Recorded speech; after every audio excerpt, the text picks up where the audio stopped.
Cool. Thanks very much, Mark, for the invitation, and thanks everyone for joining us today. We're obviously in a really interesting spot in that really just in recent days, the government has passed the necessary legislation and a regulation and a rule. So in many ways, this is sort of the first opportunity for us to come out and talk about some of the final decisions. And I know we've sent to Drive Electric, a number of resources, and so that can go out if you haven't already seen it. So I'm just going to share my screen, so you should be able to see that. Mark, can you see that? Yes, we can. So good. Perfect. Cool. So just a very quick recap is that, hang on, there we go. Just a very quick recap, just one slide really about the transport emissions and why we're doing this, the scale of the problem, and I guess where the policies we're talking about today fit in. So this graph was released by the Ministry of Transport about a year ago, actually, and it shows the forecast and historical transport emissions for New Zealand. And you can see there's a drop relating to COVID, particularly around 2020. And you can see a reduction over the future. So it starts to go down by 2035, and by 2050, it has gone down significantly. Now, the issue is, as you're well aware, based on both our domestic and international commitments, that pace is just not enough. So we approximately need to halve our emissions by 2035. And whilst we've roughly halved them by 2050 based off this forecast, we actually need them to get incredibly close to zero.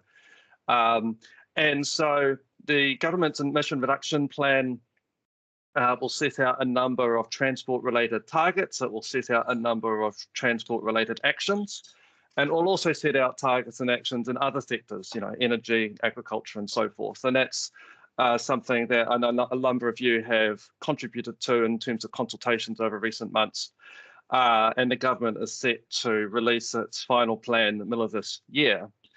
Now, the policies we talk about today, really, you could say a one action out of that whole plan. So bearing in mind that New Zealand has about 4 million cars and imports about 300,000 a year, this policy will go some way to achieving those reductions on those black arrows, but actually there's going to be a whole lot more needed than just what we're here to talk about today. So I guess just to put that a little bit into context. So when I gave a presentation to this group in June or so last year, I gave a bit of an overview about what the Clean Car Standard is and what the Clean Car Discount is. And I'll touch on that briefly, but I guess a key thing I'm talking about today is actually what has happened in the legislative space. I've shared this presentation, and that can go out following this talk.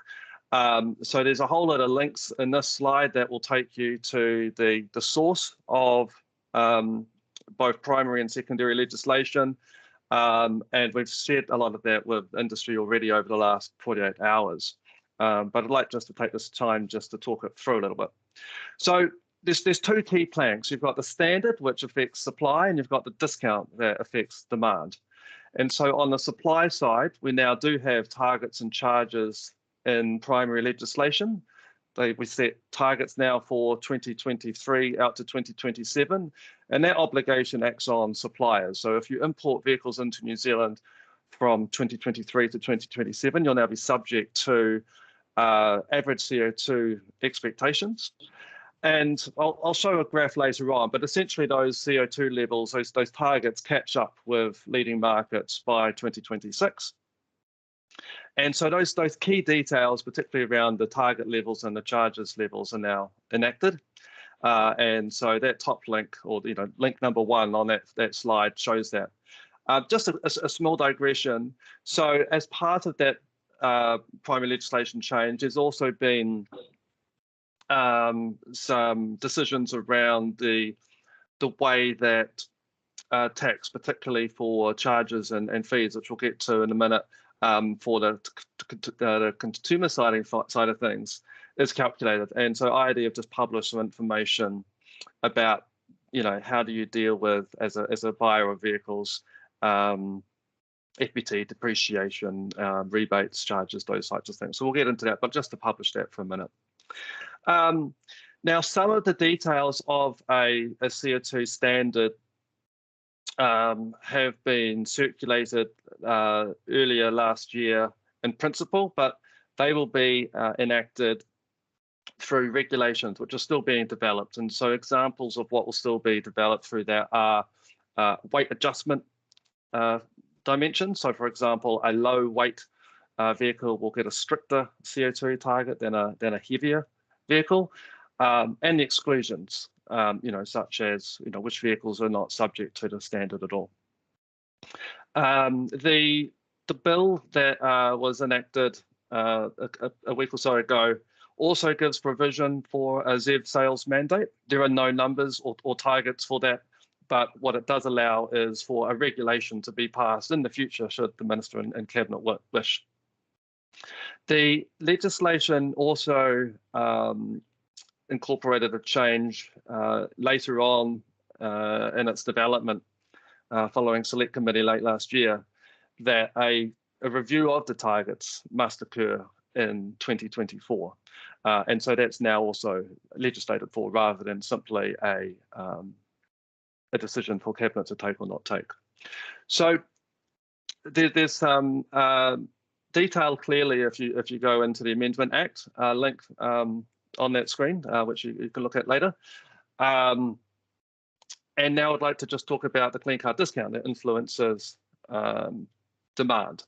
So the scheme is provided for in legislation. So in other words, it allows for the imposition of charges on high emitting vehicles to fund rebates, though the actual charge levels and exclusions are set out in regulation, meaning that the Minister of Transport is able to make those changes. And those regulations now have been finalised and published earlier this week, and they commence, so they go into force from 1st of April this year. And so there's a link there. So if you want to see the actual formulas for the charges or fees and the exclusions of vehicles that are not subject to that, the best source is to go to the legislation website. Compared to what was provisionally indicated in June of last year, the key change has been that the fee level on high emission used imports has dropped. So a recent decision was made to set that at 75% that of new vehicles. And again, there's been a calculator that we've circulated with industry and Drive Electric, and so you can see that. I'll get back to that in a second. Now, of course, there's quite a lot of change that will happen to the market. So the ministry will look at what that sort of change is at the end of this year, and take an assessment of whether the fee or rebate levels should continue for the time being, or whether we should change. And I'll talk later in the talk about some reporting, because I think all of us will be making predictions, but obviously the data will explain, in 6-9 months' time, whether changes are actually needed. A couple of other things that have either just concluded or are around the corner are there's been an updated land transport rule.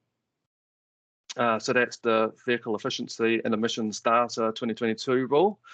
And that sets out obligations around what CO2 information and other data is necessary for a car to be entry certified into New Zealand. And it also determines how the CO2 values are deemed for these policies. So in other words, vehicles are tested to different standards. There's phrases like NEDC and WLTP that some of you might be aware of. we need one way of determining and putting all the vehicles onto a consistent basis, and that rule sets all of that out. As you're also probably aware, we're updating the labelling requirements for vehicles on sale, and that's anticipated to be enforced on the start of April. And so we'll be in touch with industry as well. MB will be in touch with industry about that very shortly. So that's, I guess, the update from a legislative point of view. I just want to touch on a couple of key elements that have come up a lot in conversation over recent weeks and months. And then I think Daryl was going to say a few things, and we can go to the questions. So one of the key conversation items clearly last year, and then also at Select Committee, was what are the passenger vehicle and the commercial vehicle CO2 targets? How do they relate to the ambition levels of other countries? And so really, as I think many of you are aware, being unregulated, New Zealand has a far higher emissions level per vehicle on average compared to other developed and some undeveloped nations. And so essentially the challenge ahead of us, if you think back to that initial graph I showed you, the challenge is that we need to come from behind and then reach the level of ambition that other countries are either enacted or approaching. So the short of it really is that by 2026, we rival what the European and the US ambition is, which are the two key leading markets. Having said that, in 2027, while you can see on this graph that we then look to come out in front, there's a couple of key things I want to point out, which is, by 2027, it's our expectation that other markets will have enacted tougher targets by then, particularly given decisions from COP26, with declarations around targeting the transition away from combustion vehicles. And there are many markets, and Norway, of course, is the one that people like to bring out regularly, who are already well ahead of this. So Norway has already achieved in 2020 the target we're setting out for 2027. And there are other Western European markets that we expect to be well ahead of what we're likely to achieve before we get there. So it's useful to bear that in mind, I think. The commercial vehicle target is a similar sort of story, in that we reach the sort of ambition level of other leading markets in 2026, and we anticipate that by 2027, the horizons would have moved on somewhat. Another thing which is important to recognise too is that importers of vehicles, if they do underachieve their commercial vehicle target, they can offset that by overachieving their passenger vehicle target. And so that's, there's several avenues for flexibility, banking and borrowing, transferring and so forth.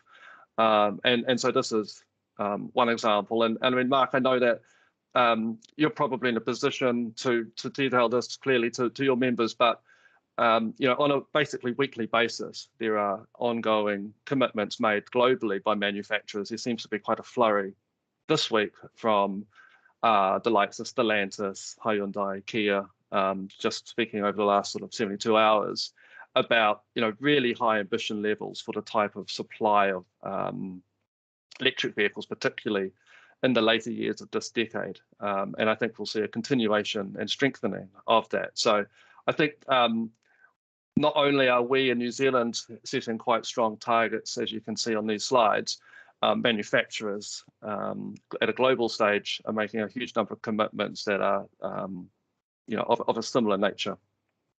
So the other side, obviously, is the consumer-facing fee-bate, or clean car discount, as we call it.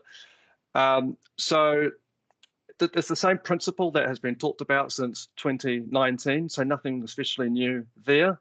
Obviously, as I've stated, the difference now is that the figures are finalised. So the cutoff points are when rebates end and fees begin, the per gram amounts, all of those have been shared through a calculator. The regulations were passed and published earlier this week. There's an industry-facing calculator updated with these figures at the URL you can see there. And shortly there will be a consumer-facing version of that. So as is currently the case for the rebates that have been available for EVs, rebates are on application. Consumers visit a URL to receive those rebates, and the fees are at point of registration. So you can't get your vehicle registered without also then paying that fee. We've passed what the exclusions in regulation are, so check out the regulations for the exact wording, but essentially they're what you can see on screen. And I guess just to reiterate this principle that, you know, the high emission fees serve a dual purpose. They're both a behavioural disincentive, and they also provide the sustaining revenue for rebates. And because of that, we will need to recalibrate both the fee levels, the rebate levels, the sort of the start and stop points, the slopes, that type of thing. And we will undertake a review of that at the end of this year to see how it's going. The changes to fees and rebates, again, if you look in the Act, you will see the types of criteria that the Minister must take into account when resetting these figures. So if you want to look at that, refer back to the Act. But essentially, it's such things as, you know, our decarbonisation pathway. You know, is it putting appropriate pressure on low and high emission vehicles? You know, how does supply come into it? And clearly also, you know, is it performing from a cash flow basis? You know, the revenue from charges needs to relate to the rebates, you know, expenditure. So the last slide that I just wanted to show you, I'm not expecting you to squint your eyes and try and understand this at great pace, but what I am just wanting to reveal is there is now a URL available with a dozen or so graphs. And so what we've now started to do is just publish information that is updated on a monthly basis starting now. And it gives us, but it also gives stakeholders such as those on the call, a much better insight as to what is happening. We're moving into a slightly unpredictable space. In fact, we're just sort of traveling through it right now. You know, there's a lot of vehicles being purchased at a high emission right now before charges are coming in. There's uncertainty around COVID and shipments and all the rest of it. So, you know, the proportions of and the nature of vehicle registrations sort of month to month is jumping around. And so we're sharing these graphs so that, you know, we can understand what is happening and others can do so as well. So just sort of touch on examples, you know, so the top left one is showing the proportion of vehicles by fuel type. We can see that petrol vehicles are coming significantly down. We can see in the last 6-8 months that plug-in hybrids and EVs have been up significantly, so about 500 usually. They've now about 1,500 per month. Very subject to the timings of shipments, of course. The top right graph is showing the CO2 coming down, so that relates to the targets. Again, that's jumping around based on shipments. And I just want to point out, you know, that in these graphs, you can do things like determine or filter it by new or used, for example, or by commercial or passenger, or you could break it down to, let's say, Auckland versus Gisborne. So you're able to really get down to a lot of detail. Bottom left, we're starting to track what are different brands doing. Now, of course, this is not going to be how brands are judged in terms of charges, but what it does do is gives us an overview of what's the current performance of registrations by brand compared to future targets. So you could see, for example, there are a couple of organizations, unsurprisingly, for example, Tesla, bottom left, that are significantly exceeding the targets. And most organizations right now, or brands, are, you know, just slightly on the right, meaning that they are above the target levels. If you do use that graph, just take care that obviously about 50% of our imports are used. And so if you want to look at what brand new brands are performing like, you'd want to put the import status to new. And again, all this is doing is reviewing historical performance against the future target, but it just gives us a bit of a feel for kind of how far do organizations need to jump. And then there's often a question coming to us about what's the financial performance of the discount scheme. And again, this bottom right graph isn't linked to the financial system, but what it is doing, it is assessing vehicles that have already been registered. So you can look at, for example, what would have vehicles registered for the last 90 days? And if they were traveling through rebates and if they were being imposed with charges, how cost neutral would that be? So basically, if you look at recent history, the rebates are sort of 60% the cost of the charges. So you would say, okay, well, that's earning income. Well, of course, the charges haven't yet been imposed and the rebates haven't yet been offered to, say, hybrids. So the picture that you're seeing there is prior to that intervention. So we can keep looking at this graph to see what changes from April. So there's a lot of other graphs there, but I just kind of wanted to point out that we're now sharing this resource so that we're all a bit more informed about, the changes that are coming. So that's my talk. Daryl, I think you had a couple of things you wanted to talk through, and then we can go to questions. Yeah, hi. Yeah, thanks, Sigurd. I've just got a couple of things just to intro before we get into it. Just can everybody see that? Yep. Gotcha. Tried to go to full screen, but it's not cooperating. Let's deal with it. As Sigurd's already shared this screen, but I just wanted to note a particular point here about the existing rebate scheme. So the existing rebate scheme is as everybody will be aware, is a flat rate rebate scheme based on the power type of the vehicle, and so that scheme runs until it's replaced by the full scheme. But just highlighting that rebates will still be available for a couple of months after the from the 1st of April through to the 31st of May for parties still to claim their rebates for any vehicles that are registered prior to the 1st of April. So just to highlight that. And then just want to talk about the discount scheme and some of the details of, or key elements, I guess, of the full scheme. And there's not very many pictures here, so just deal with me as I just talk to this. So Sigurd's already referenced the Right Car website on his slides and provided a link there. So that the Right Car website has information on the CO2 values, and it will carry the estimated fee and rebate values for vehicles. Public, it's our desire, I guess, the intention that the public can use that as a resource to seek out the right vehicles and taking into consideration a fee and a rebate, whether it's got a fee or a rebate.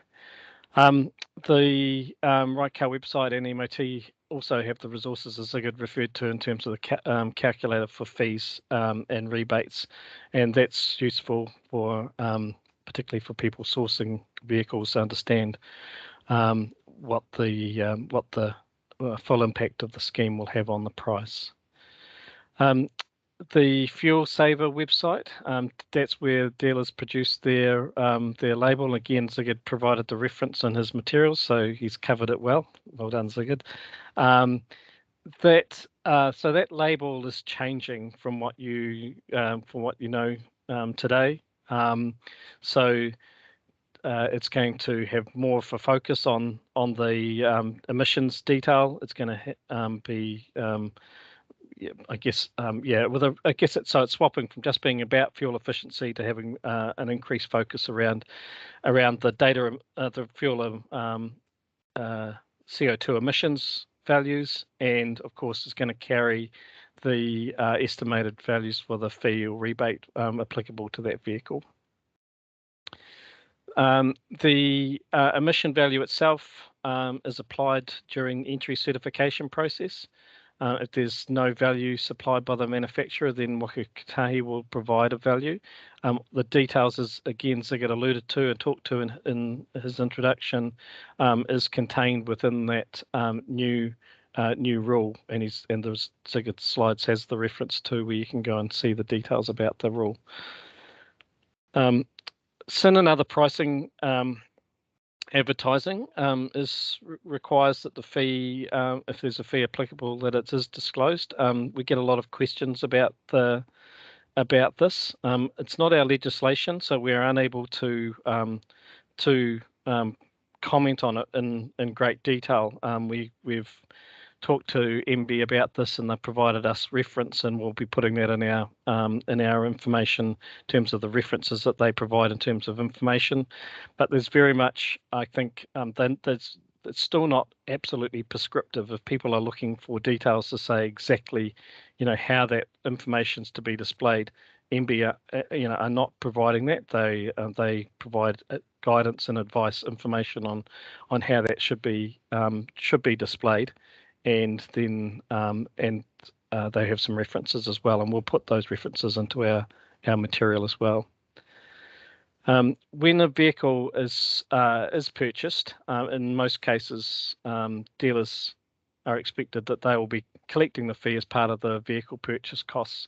The dealer will then register the vehicle and pay the fee either through an agent or directly if they're themselves a plating agent.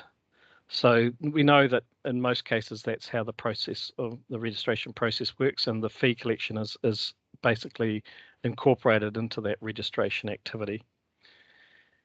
And if the vehicle is eligible for a rebate, then that online process, which is currently in place, that will continue. Obviously, the big change here is that it's expanded. So there's now a far greater range of vehicles which will be eligible to apply for a rebate, because it's based on the CO2 value of the vehicle.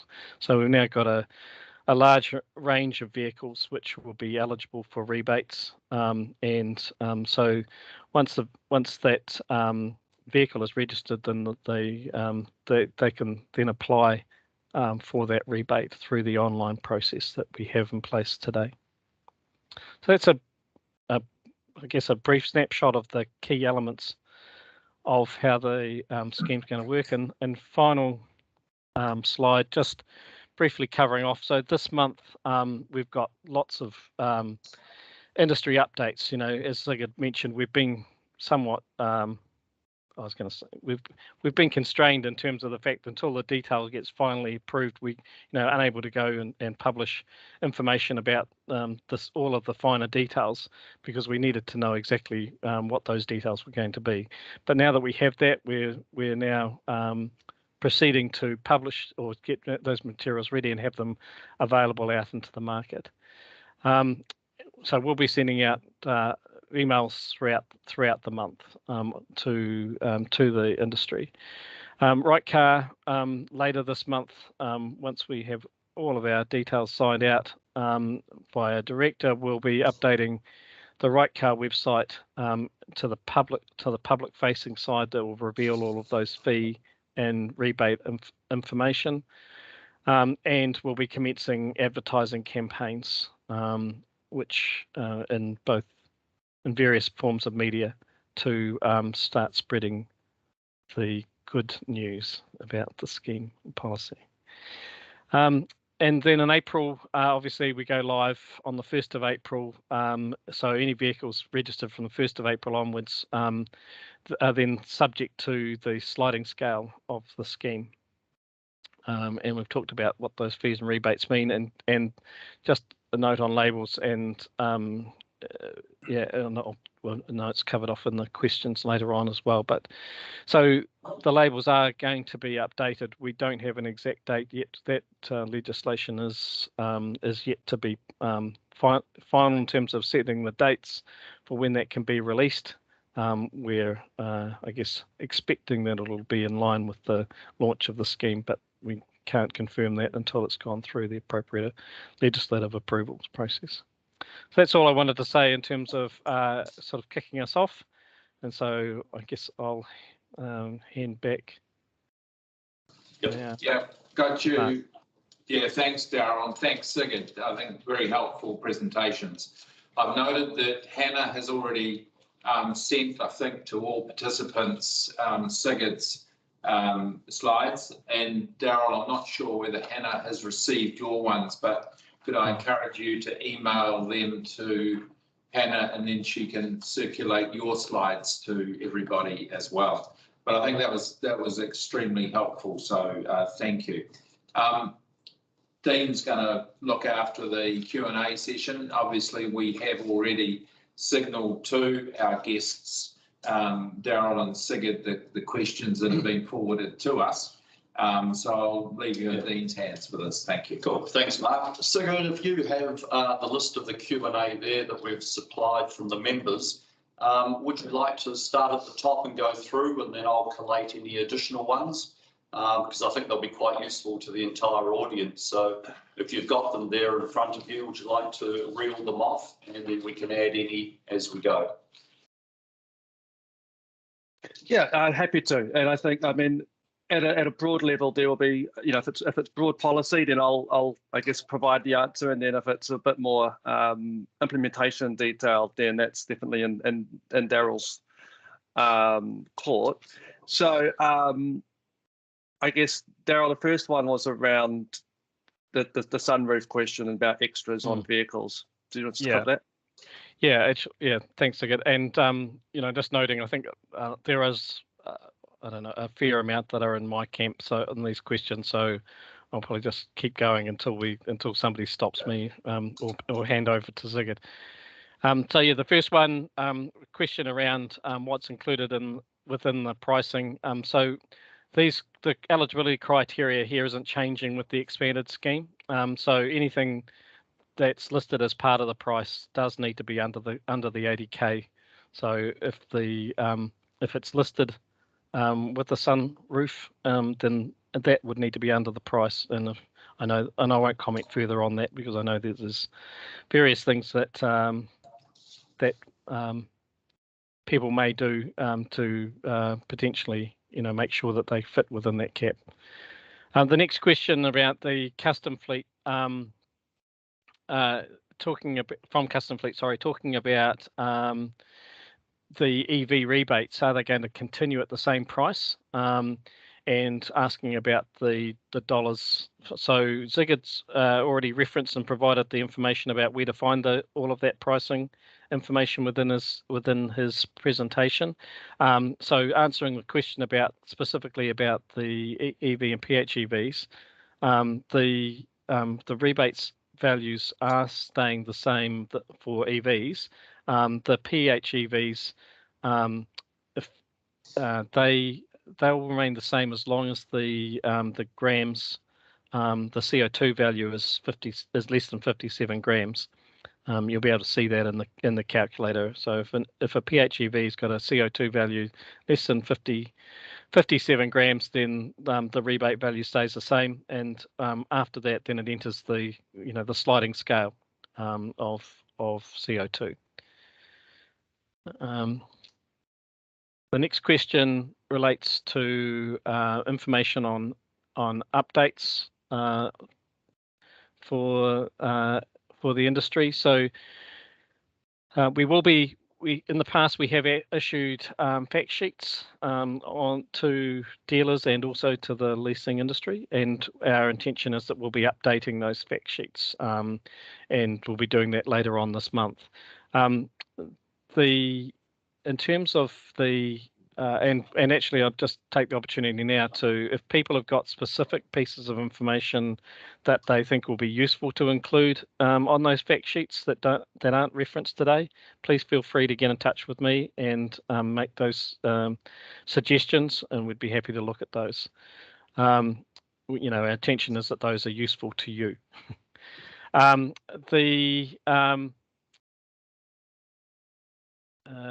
terms of in terms of just a general note, and I've mentioned it previously, the eligibility and processes aren't changing from the current scheme as a general rule for the rebate process.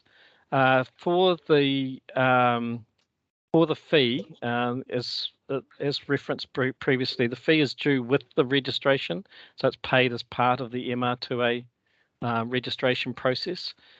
There is a new invoicing requirement for payments over $1,000, where we've got to be more specific about our invoicing to be compliant with tax requirements, and that'll be outlined in the agent memo that goes out for those parties that are plating agents.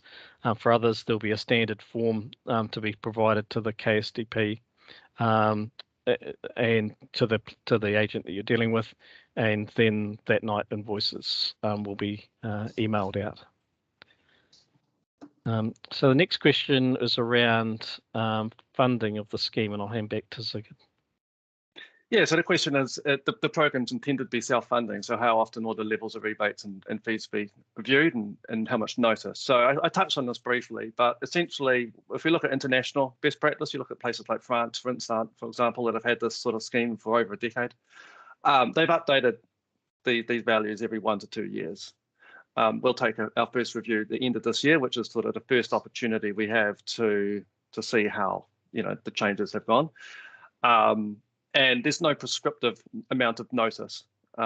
So, we'll try to give notice, but of course, if there are situations outside of our control, then the notice might be short. Yep,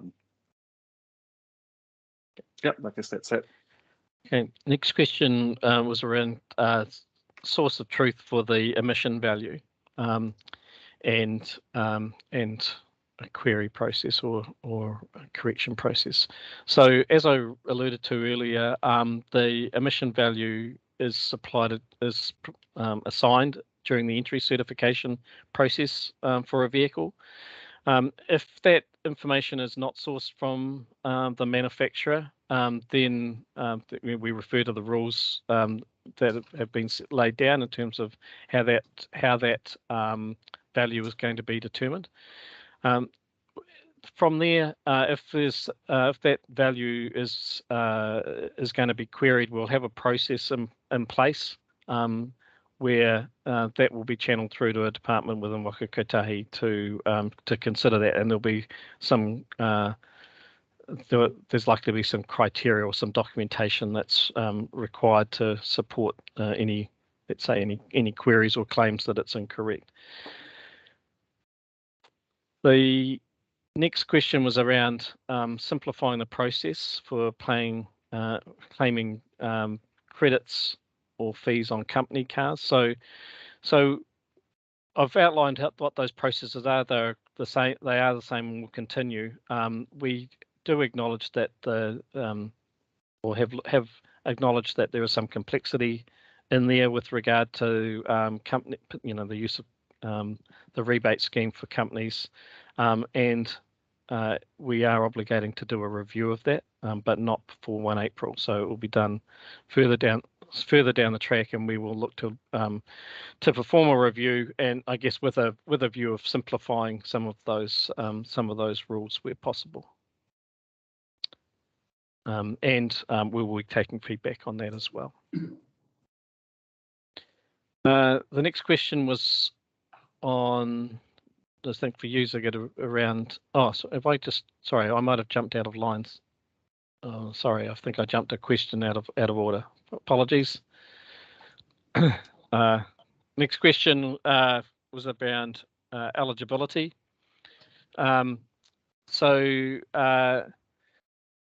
The eligibility criteria with regard to Safety Star, so that again, that criteria is going to continue. The vehicles will be required to have a 3-star minimum safety rating to be eligible for a rebate. Payment of fees. There's a question regarding what's anticipated in terms of the process for fees. The motor vehicle trader collecting the fee as part of the sales transaction, and then paying the fee on behalf of the buyer. That is exactly how it's intended to work in most cases. It's not the only process, obviously, that could occur, but that's the one which is expected in most of the cases. Next question was around supporting information. So alluded to it in my brief intro at the start with regard to pricing and advertising. It's not regulated by NZTA. It's under MB's control. We will pass on their advice and references in our information. It's not, as I said before, it's not specific. It's more principle based in terms of what's required. The next question was around offering tools for checking rebates against specific vehicles. So that tool would be RightCar, and it'll be available later this month to do that. It needs to be pointed out that the point, whilst it's unlikely there to be any variances until the time it comes to we have to say this for legal reasons, I guess, or there is, till it comes to be registered, that is the point where the fee is struck. So there'll be disclaimers on all other materials about any pricing that's provided before that, including on the RightCar website. Is based, there's could be information which either changes or is provided incorrectly because by the user, etc. But it should be taken that the RightCar site is the place where you expect to see and source information, or the public certainly would expect to see and source information on vehicles. And if they input a VIN, they'll something as specific as a VIN, they'd expect to get the exact details of what the fee or rebate would be for that vehicle. The next question was around a clause in the bill, clause 173, and this is relating to the standard, not the discount. And it's talking, well, I presume mostly around standard, talking about what's regarded to be certified for entry. And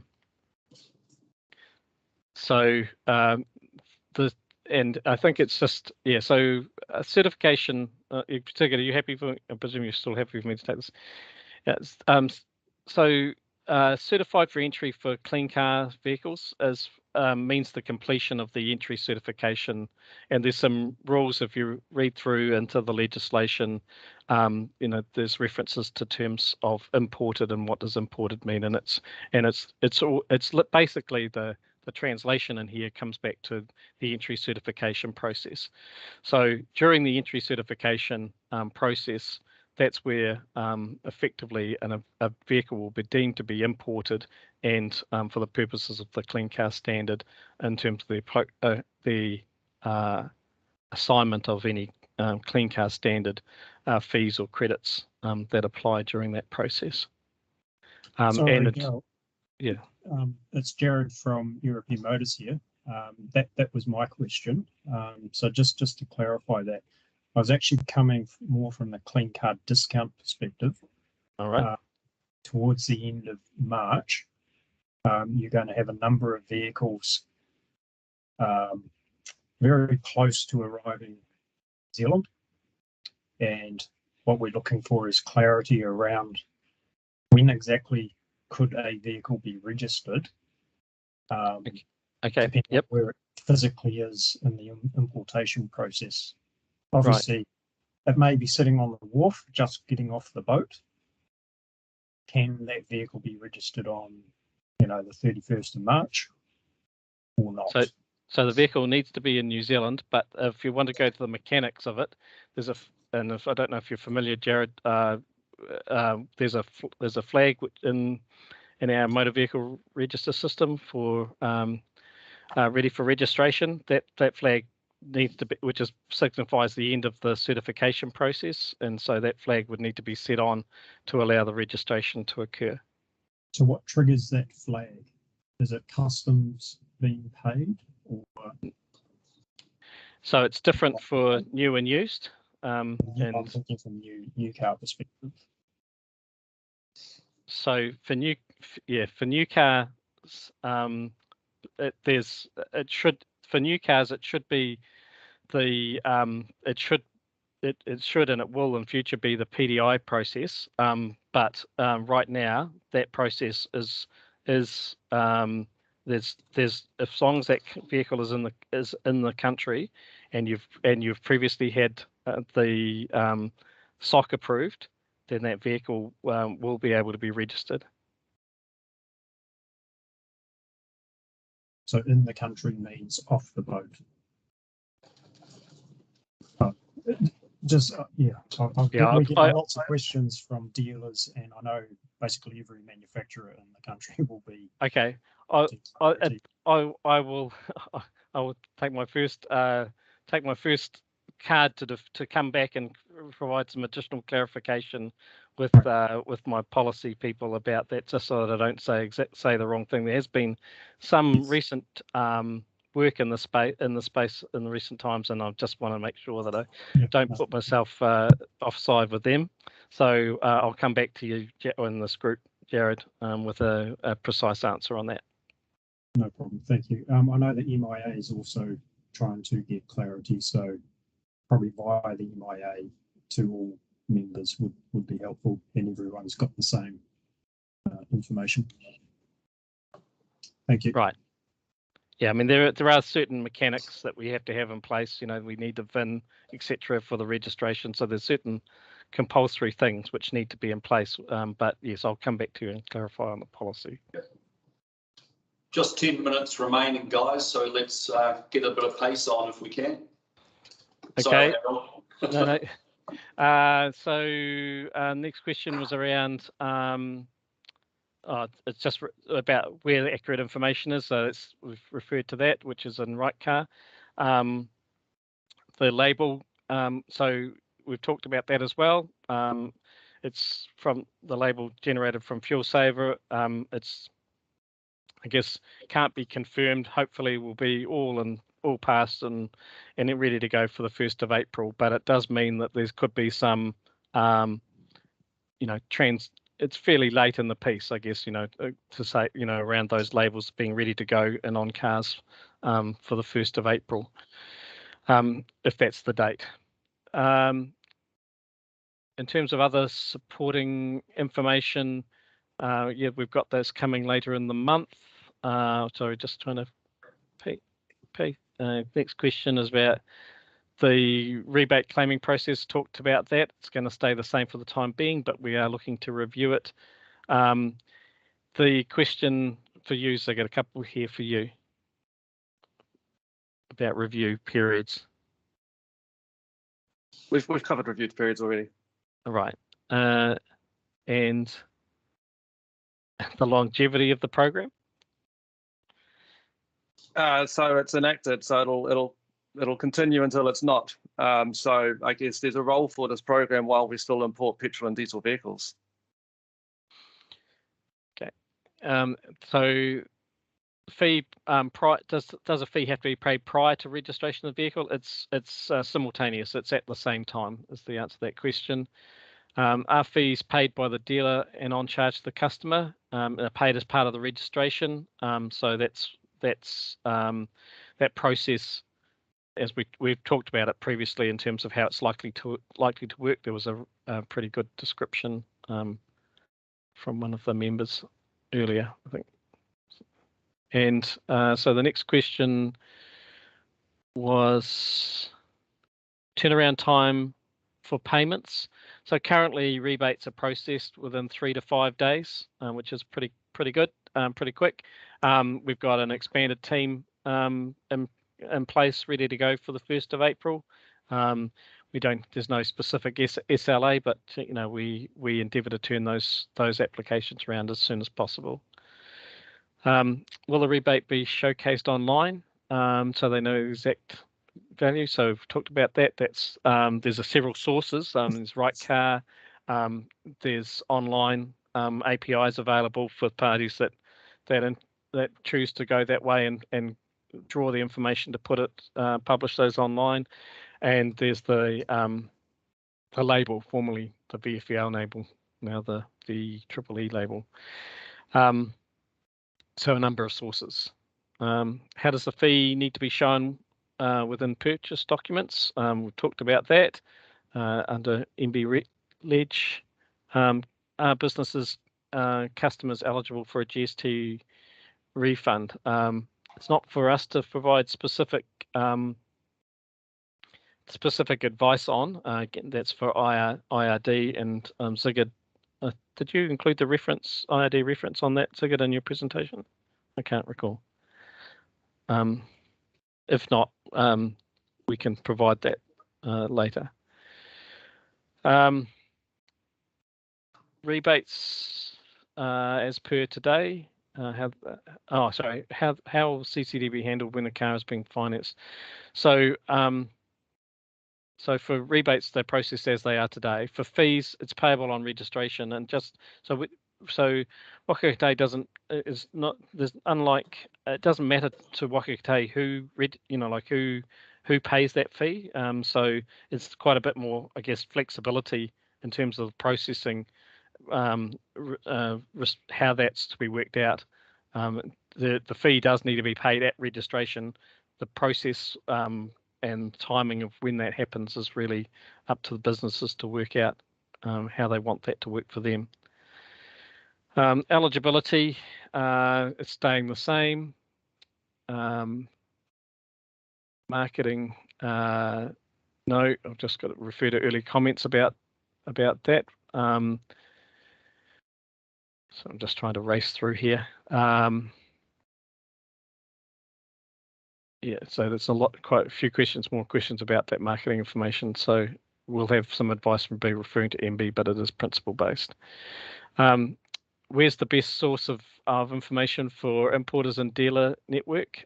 So we would say that would be NZTA website, MoT website. There's dealer information on, as part of that on Right Cars. We'll have the fact sheets available. But there's over and above that, there's our administrative team, the Clean Car team at Waka Kotahi, and there's an email contact to get through to them for general inquiries that aren't handled elsewhere. But I'd also plug for other organisations if there's to channel information through to us as well. It's worked well in the past, and so we would support them in doing that. So whether that's MIA, VIA, or Drive Electric, we're quite happy for them to pass on your queries through to us as well. And this forum is, I guess, case in point. The next question was around the current scheme be extended. So the current scheme does end on the 31st of March, and as I said before, rebates are available to be applied for until the 31st of May. Sorry, Daryl, just on that, what does that mean in practical terms? Because you also said that the rebate levels for EVs are continuing, right? So yeah, so it all depends, Daniel, on when the vehicle was actually registered. So if it was registered before that date, then the conditions of the scheme that as they apply now apply to that rebate application. So the process remains the same. Go online, but there'll be effectively, you'll be directed down one of two paths based on what the registration of that date of that vehicle is. If it's before the 31st if it's before the 1st of April, you go down one process, and then if you're after that, you go down another. But didn't you say before that the process for rebates remains the same? Yeah. So it remains the same in that it's an online application process that takes place after registration. It's just a different form, or what's different? The amount of money is different. So hybrids are only available from April. So you can't register a vehicle in March and get a rebate. Understood. But I'm talking kind of specifically around EVs that are getting the same rebate going forward. Yeah, so for those vehicles, if you got an EV and it was registered on, I don't know, the 3rd of April, for all intents and purposes to the user or any other party, there'll be no discernible changes. Gotcha. Okay, thank you for clarifying. Okay, no worries. Where is that to? Will there be a change of existing eligibility criteria for those vehicles? The criteria, only element that's changing there is the basis of the claim, although there is specific criteria around that's clarified with regard to exclusions in the regulations. So to have a look at those.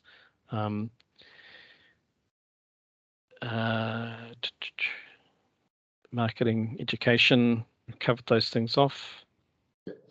Daryl, just on the marketing education piece, do you have an indication what time during March the marketing collateral and direction from MB will be available? Okay, around about the 14th, Dean. No, it's just sort of essential. You've got lots of OEMs and lots of businesses trying to organise their collateral, as you would expect, and timing is of the essence, clearly, for particularly the manufacturing of marketing collateral, etc., etc. So it's a very timely topic. So we'll sort of aim towards that mid-month piece. Yeah. So the source information's obviously available now, in terms of the regs and rules, etc. But yeah, we've also got to go through the process of getting sign out of our materials as well. So hence this slight gap at the moment. Great. But yes, that's our target, Dean. I hope I'm not going to be shocked by something if I miss it and it's the 15th. No. But understood. Now we've reached 11 o'clock, but if everyone's in agreement, we'll continue, because I think it's it's a valid process, and where there may be still some questions to go. So Daryl and Sigurd, if you've got a few minutes, perhaps we could just finish the written questions and then we can take some oral questions from the team. Yep, I'm quite happy to keep going. I appreciate some people might need to drop off, but I've still got a good half an hour free if necessary. Okay. Yep, same for me. And the remaining questions I think are for Sigurd. So Sigurd, I'll hand over to you to go through those. Yeah, sure. Yeah, so there was a question about definition of vehicles. So the question was around what's known as the MC vehicle class, and why are they but basically why are they treated one way and why were they potentially going to be treated another way? So essentially there's a number of reasons for that, and so basically what we wanted to avoid, one example of an issue was we wanted to avoid a sort of perverse outcome for models of vehicles which are both available in 2-wheel drive and 4-wheel drive, and we didn't want to have different targets for what essentially is the same vehicle but you can get in a different transmission.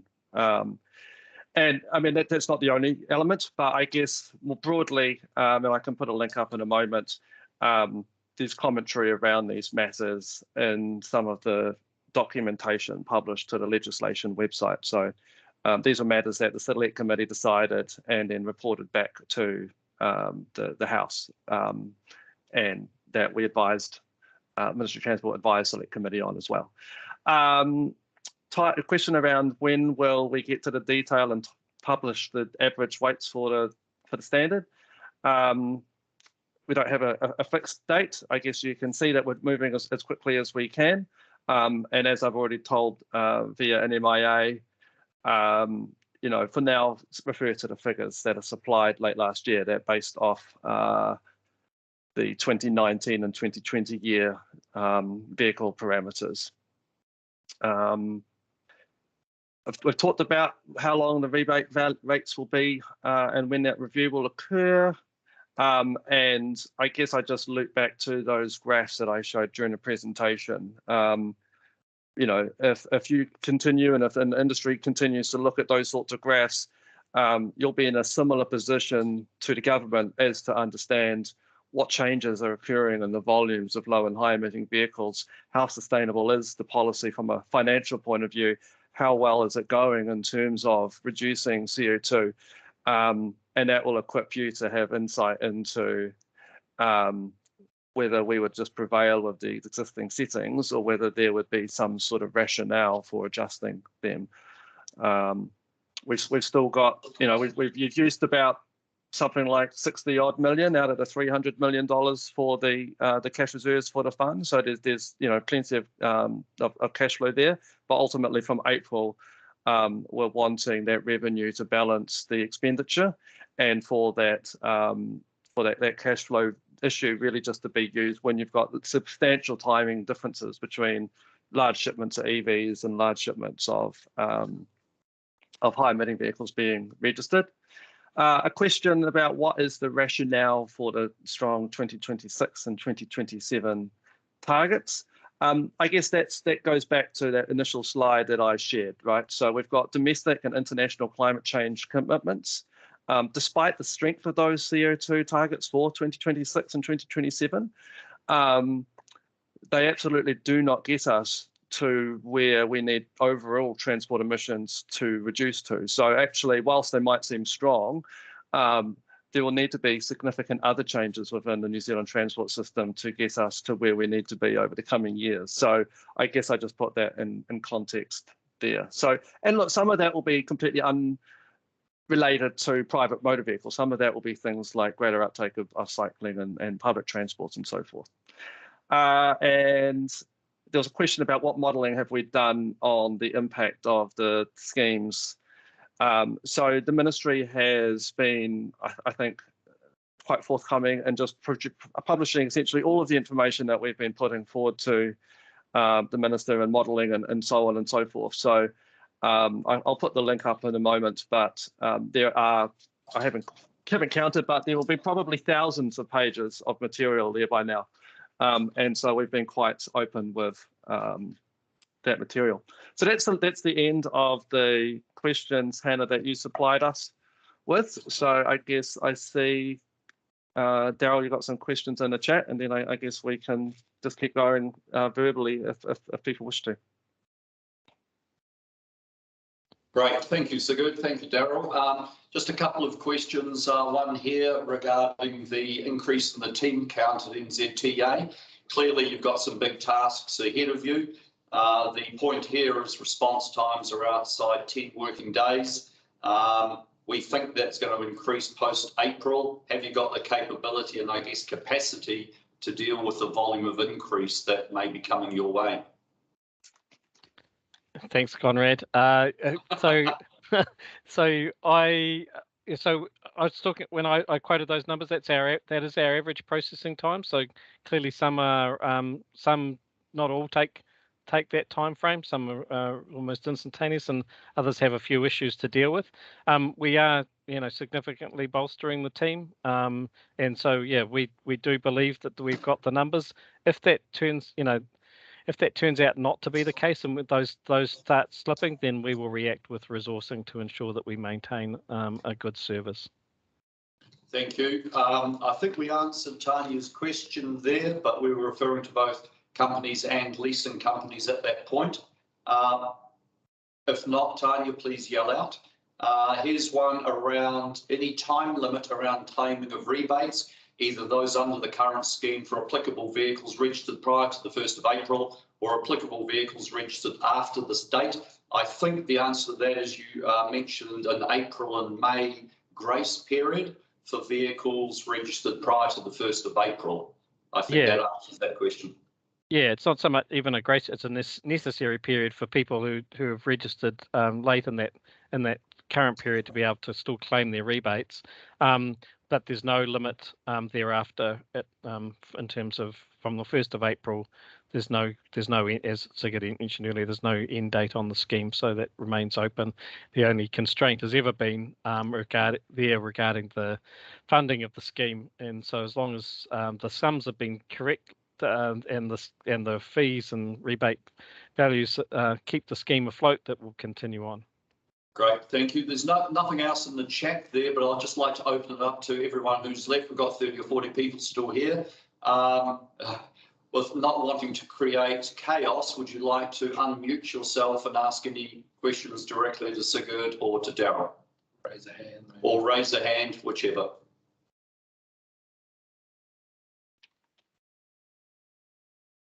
No? Well done, mate. You've done a splendid job, Darryl and Sigurd, and obviously satisfying a fairly demanding group. Look, just to perhaps close, if there are no further questions, it's really been great to have your assistance and MoT, Sigurd, along Darryl with Waka Kotahi.